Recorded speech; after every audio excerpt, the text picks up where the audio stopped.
श्री राधे राधे दोस्तों, मेरे चैनल श्री जी में आप सभी लोगों का बहुत बहुत स्वागत है।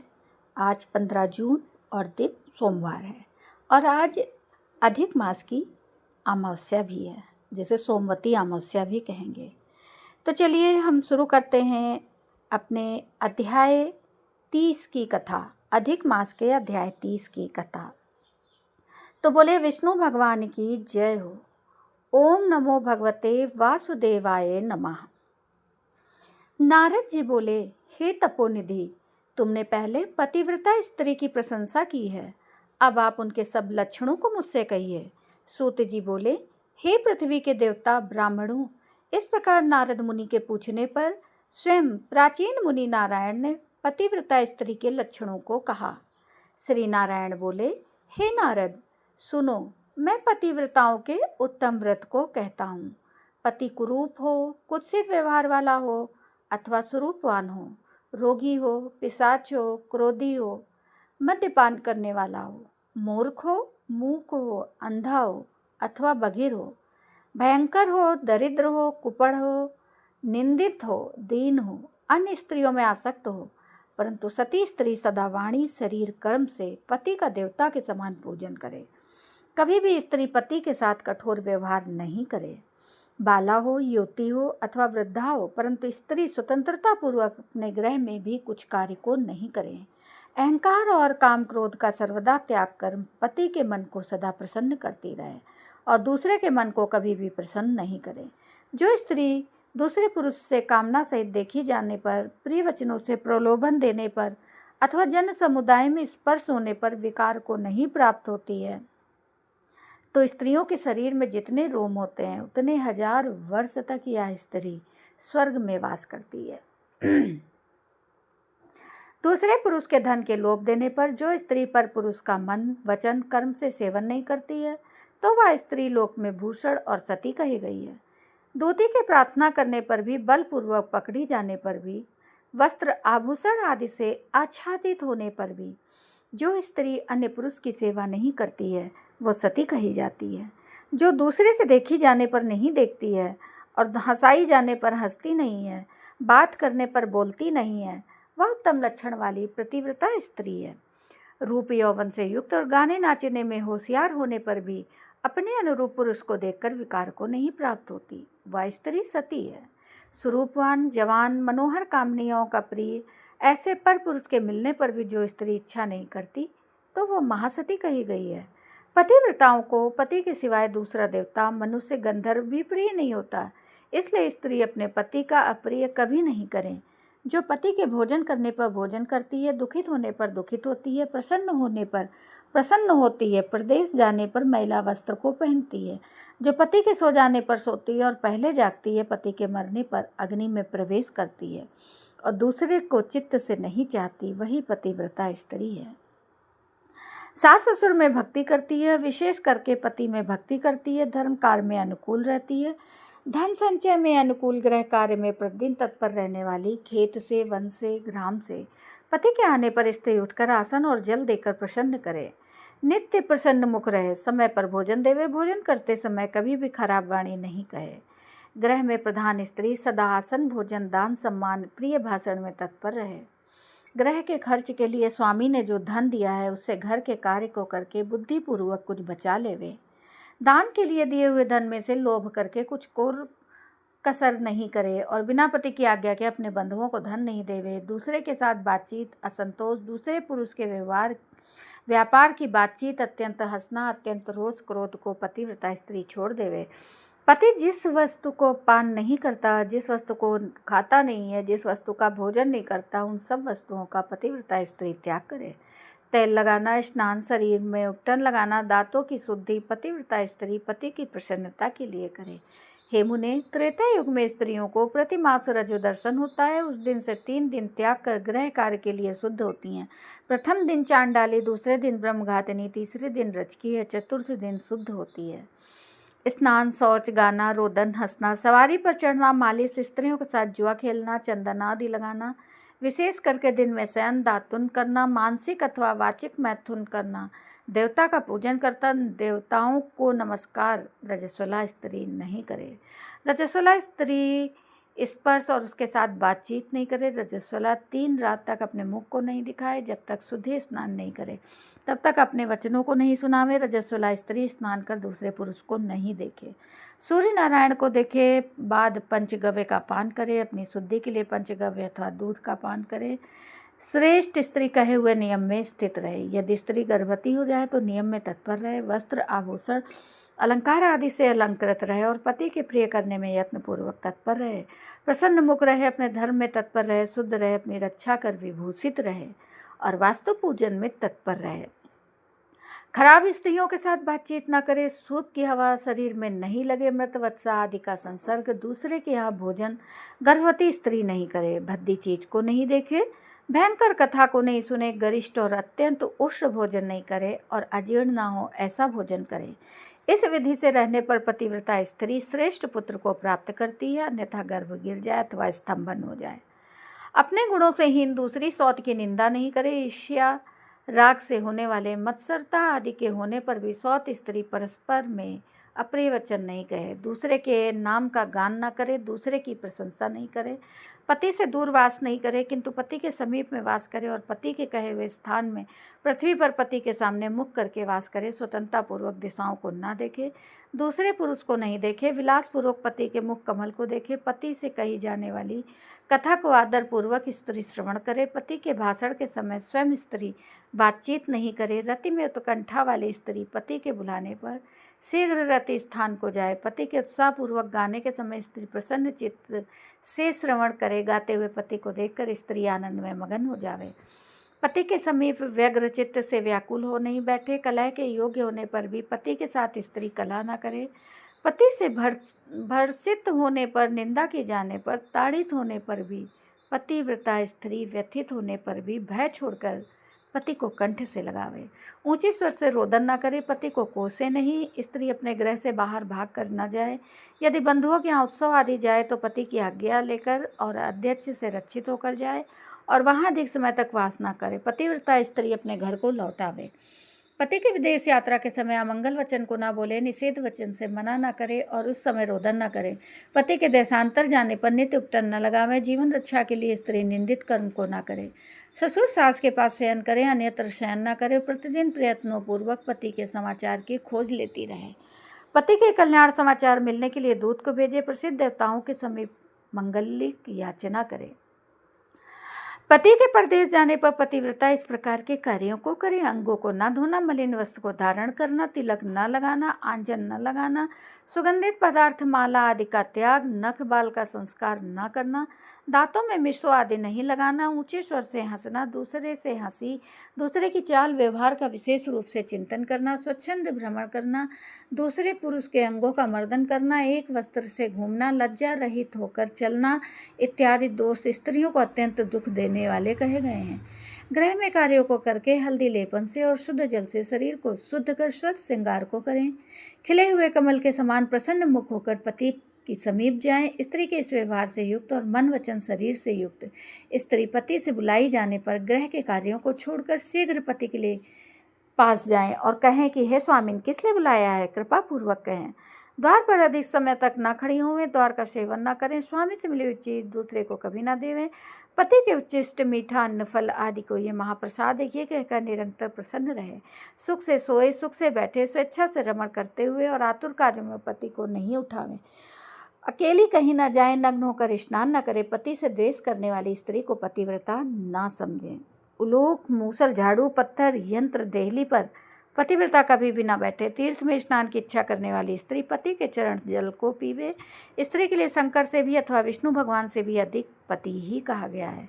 जो स्त्री पति का वचन न मानकर व्रत उपवास नियमों को करती है, वह पति के आयुष्य का हरण करती है और मरने के बाद नरक को जाती है। किसी कार्य के लिए कहीं जाने पर जो स्त्री क्रोध कर पति के प्रति जवाब देती है, वह ग्राम में कुतिया होती है, निर्जन वन में शियारिन होती है। स्त्रियों के लिए एक ही उत्तम नियम कहा गया है कि स्त्री सदा पति के चरणों का पूजन करके भोजन करे। जो स्त्री पति का त्याग कर अकेली मिठाई खाती है और वृक्ष के खुंडरे में सोने वाली क्रूर उलोकी होती है। जो स्त्री पति का त्याग कर अकेली एकांत में फिरती है, वो ग्राम में सुकरी होती है अथवा अपनी विष्ठा को खाने वाली गो होती है। जो स्त्री पति की हुकार कहकर अप्रिय वचन बोलती वह मूक अवश्य होती है। जो अपनी सौत के साथ सदा ईर्ष्या करती वह दूसरे जन्म में दुर्भगा होती है। जो स्त्री पति की दृष्टि बचा कर किसी दूसरे पुरुष को देखती वह कानी होती है अथवा विमुखी और कुरूपा होती है। जो स्त्री पति को बाहर से आया वो देखकर जल्दी से जल, आसन, तांबुल, व्यंजन, पैर को दबाना आदि अत्यंत प्रिय वचनों से पति की सेवा करती है, वह स्त्री पतिव्रताओं में सिरों रत्न के समान पंडितों से कही गई है। पति देवता है, पति गुरु है, पति धर्म तीर्थ व्रत है, इसलिए सबका त्याग कर एक पति का ही पूजन करें। जिस तरह जीव से हीन देह क्षण भर में अशुचि हो जाता है, उसी प्रकार पति से हीन स्त्री अच्छी तरह स्नान करने पर भी सदा पवित्र है। सब अमंगल वस्तुओं की अपेक्षा विधवा स्त्री अत्यंत अमंगल है। विधवा स्त्री के दर्शन से कभी भी कार्य सिद्धि नहीं होती है। आशीर्वाद को देने वाली एक माता को छोड़कर दूसरी स्त्री के आशीर्वाद को भी सर्प के समान त्याग देवें। ब्राह्मण लोग विवाह के समय कन्या से इस प्रकार कहलाते हैं कि पति के जीवित तथा मृत दशा में सहचारिणी हो, इसलिए अपनी छाया के समान पति का अनुगमन करना चाहिए। इस प्रकार पतिव्रता स्त्री को भक्ति से सदा पति के अनुकूल रहना चाहिए। जिस प्रकार सर्प को पकड़ने वाला बलपूर्वक बिल से सर्प को निकाल लेता है, उसी प्रकार सती स्त्री यमदूतों से छुड़ाकर पति को स्वर्ग से ले जाती है। यमराज के दूत दूर से ही पतिव्रता स्त्री को देखकर पाप करने वाले भी उसके पतित पति को छोड़कर भाग जाते हैं। जितनी अपने शरीर में रोम की संख्या है उतने 10 कोटि वर्ष पर्यंत पतिव्रता स्त्री पति के साथ रमण करती हुई स्वर्ग सुख को भोगती है। दुष्ट व्यवहार वाली स्त्रियां शील का नाश कर दोनों कुलों को डुबा देती हैं और इस लोक में तथा परलोक में दुखित रहती हैं। यदि देववश पति के पीछे पति का अनुगमन नहीं करती हैं तो उस दशा में भी शील की रक्षा करनी चाहिए, क्योंकि शील को तोड़ने से नरकगामिनी होती हैं। स्त्री दोष से पिता और पति स्वर्ग से गिर जाते हैं। विधवा स्त्री का कबरी बंधन पति के बंधन के लिए होता है। विधवा स्त्री सर्वदा सिर के बालों को मुड़ा देवे, एक बार भोजन करे, कभी भी दूसरी बार भोजन नहीं करे। खाट पर सोने वाली विधवा स्त्री अपने पति को नीचे गिरा देती है, इसलिए पति के सुख के लिए पृथ्वी पर सोवे। अंगों में उपटन नहीं लगावे, तांबुल ना खाए, सुगंध का सेवन विधवा ना करे। प्रतिदिन कुछ तिल जल से पति का तर्पण करे। पति के पिता का तथा उनके पिता का नाम गोत्र कहकर तर्पण करे। सदा श्वेत वस्त्र धारण करे, ऐसा ना करने से रौरव नरक को जाती है। इस प्रकार नियमों से युक्त विधवा स्त्री पतिव्रता है। श्री नारायण बोले, लोकों में तथा देवताओं में पति के समान कोई देवता नहीं। जब पति प्रसन्न होते हैं तो समस्त मनोरथों को प्राप्त करती है। यदि पति कुपित होते हैं तो समस्त कामनाएं नष्ट हो जाती है। उस पति से संतान, विविध प्रकार के भोग, शैया, आसन, अद्भुत प्रकार के भोजन, वस्त्र, माला, सुगंधित पदार्थ, इस लोक तथा स्वर्ग लोक में विविध प्रकार के यश मिलते हैं। तो बोले विष्णु भगवान की जय हो। यहाँ पर अध्याय 30 की कथा समाप्त होती है। इति श्री वृहन्नारदीय पुराणे पुरुषोत्तम मास महात्म्ये 300 अध्याय समाप्त। तो राधे राधे दोस्तों, यहाँ पे अधिक मास के अध्याय 30 की कथा समाप्त होती है। अब आपको हम एक छोटी सी कहानी सुनाते हैं। एक राजा का विशाल फलों का बगीचा था। उसमें तरह तरह के फल होते थे और बगीचा की सारी देखरेख एक किसान अपने परिवार के साथ करता था। वो किसान हर दिन बगीचे के ताजे फल लेकर राजा के राजमहल में जाता था। एक दिन किसान ने पेड़ों पर देखा नारियल, अमरूद, बेर और अंगूर पककर तैयार हो रहे हैं। किसान सोचने लगा, आज कौन सा फल महाराज को अर्पित करूं। फिर उसे लगा अंगूर करने चाहिए क्योंकि वो तैयार हैं। इसलिए उसने अंगूरों की टोकरी भर ली और राजा को देने चल पड़ा। किसान राजमहल में पहुंचा। राजा किसी दूसरे ख्याल में खोया हुआ था और नाराज भी लग रहा था। किसान रोज की तरह मीठे रसीले अंगूरों की टोकरी राजा के सामने रख दी और थोड़ी दूर बैठ गया।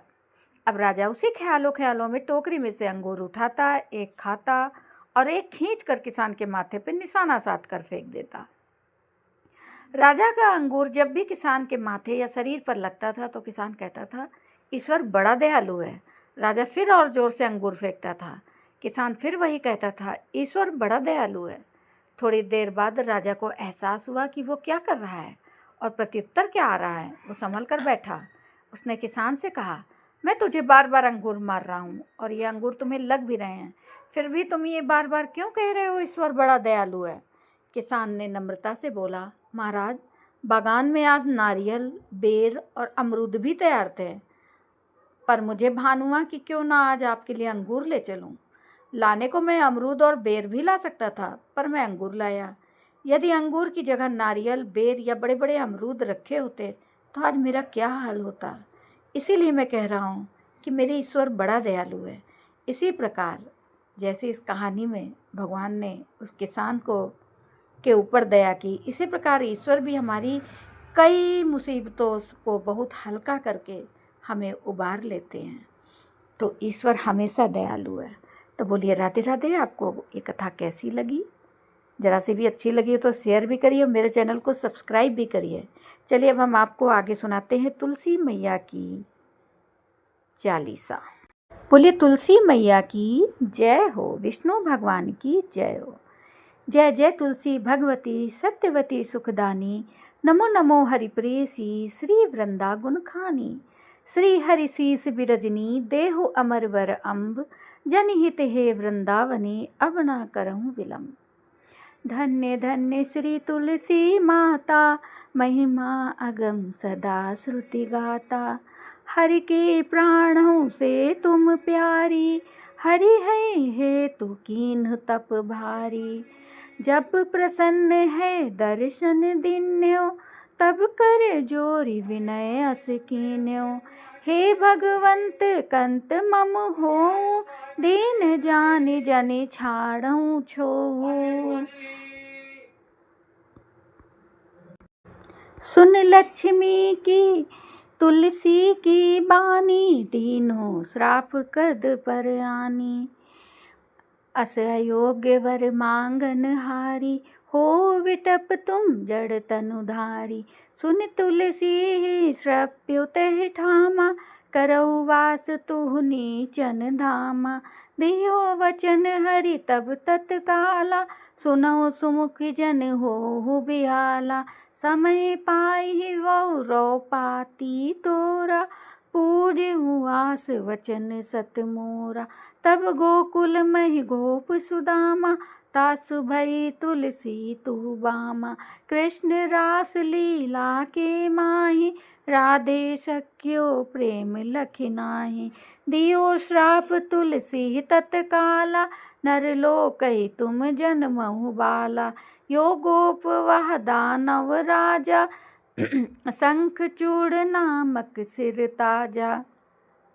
तुलसी भई तासु की नारी, परम सती गुण रूप अगारी। अस दय कल्प बीत जब गयऊ, कल्प तृतीय जन्म तब भयऊ। वृंदा नाम भयो तुलसी को, असुर जलंधर नाम पति को। कर अति द्वंद अतुल बल धामा, लीन्हा शंकर से संग्राम। जब निज सैन्य सहित शिव हारे, मरहि न तब हर हरि ही पुकारे। पतिव्रता वृंदा थी नारी, को न सके पति ही संघारी। तब जलंधर ही भेष बनाई, वृंदा डिग हरि पहुँच्यो भाई। हित लही करी कपट प्रसंगा, कियो सती तु धर्म तो ही भंगा। भयो जलंधर कर संघारा, सुनि उर शोक उपारा। तेह छड़ दियो कपट हरि टारी, लखी वृंदा दुख गिरा उचारी। जलंधर जस हत्यो अभीता, सोई रावण तस हरि सीता। अस प्रस्तर सम हृदय तुम्हारा, धर्म खंडी मम पति संघारा। यही कारण लहि श्राप हमारा, होवे तनु पाषाण तुम्हारा। सुनि हरि तुरत ही वचन उचारे, दियो श्राप बिना विचारे। लख्यो ना निज करतूत पति को, छलन चहो जब पार्वती को। जड़मति तू अस हो जड़ रूपा, जग में तुलसी विटप अनूपा। धग्व रूप हम शाली ग्रामा, नदी गंड की बीच ललामा। जो तुलसी दल हम ही चढ़ाइए, सब सुख भोगी परम पद पइए। बिन तुलसी हरि जलत शरीरा, अतिशय उठत शीस उर पीरा। जो तुलसी दल सिर हरि सिर धारत, सो सहस्त्र घत अमृत डारत तुलसी हरि मन रंजनी हारी, रोग दोष दुख भंजनी हारी, प्रेम सहित हरि भजन निरंतर, तुलसी राधा में नहीं अंतर। व्यंजन हो छपनहु प्रकारा, बिन तुलसी दल ना हरि प्यारा, सकल तीर्थ तुलसी तरु छाही, लहत मुक्ति जन संशय नाही। कवि सुंदरी के हरि गुण गावत, तुलसी निकट सहस गुण पावत, बसत निकट दुर्वासा धामा, जो प्रयास ते पूर्व ललामा, पाठ करें जो नित नर नारी, हुई है सुख भासई त्रिपुरारी। तुलसी चालीसा पढ़े तुलसी तरु ग्रह धारी, दीपदान करि पुत्र फल पावई बंधे नारी, सकल दुख दरिद्र हरि हार हवे परम प्रसन्न, आसे धन जन लड़ई ग्रह बसई पूर्णा अत्र, लाही अभिमत फल जगत मैं लाही पूर्ण सब काम, जय दल अर्पय तुलसी तै सहस बसई हरि राम। तुलसी महिमा नाम लख तुलसी सूत सुख राम, मानस चालीसा रच्यो जगमा तुलसीदास। बोलिए जय तुलसी मैया की जय हो। तुलसी महारानी नमो नमो, हरि की पटरानी नमो नमो, धन तुलसी पूर्ण तप कीनो, सालिग्राम बनी पटरानी, जाके पत्र मंजरी कोमल, श्रीपति कमल चरण लपटानी, तुलसी महारानी नमो नमो, हरि की पटरानी नमो नमो। धूप दीप नैवेद्य आरती, पुष्पन की वर्षा बरसानी, 56 भोग 3600 व्यंजन, बिन तुलसी हरि एक न मानी, तुलसी महारानी नमो नमो, हरि की पटरानी नमो नमो। सभी सखी मैया तेरो यस गावे, भक्ति दान दीजे महारानी, नमो नमो तुलसी महारानी, तुलसी महारानी नमो नमो, तुलसी महारानी नमो नमो, हरि की पटरानी नमो नमो। बोलिए जय तुलसी मैया की जय हो। बोलिए जय विष्णु भगवान की जय हो। सभी मिलकर बोलिए पुरुषोत्तम मास की जय हो। तो राधे राधे दोस्तों, आपको आज की हमारी कथा कैसी लगी हमें बताइएगा ज़रूर। और जो लोग मेरे चैनल पर नए आए हैं प्लीज़ मेरे चैनल को सब्सक्राइब भी करें जिन्होंने नहीं किया है। राधे राधे दोस्तों, आगे की कथा कल सुनाते हैं।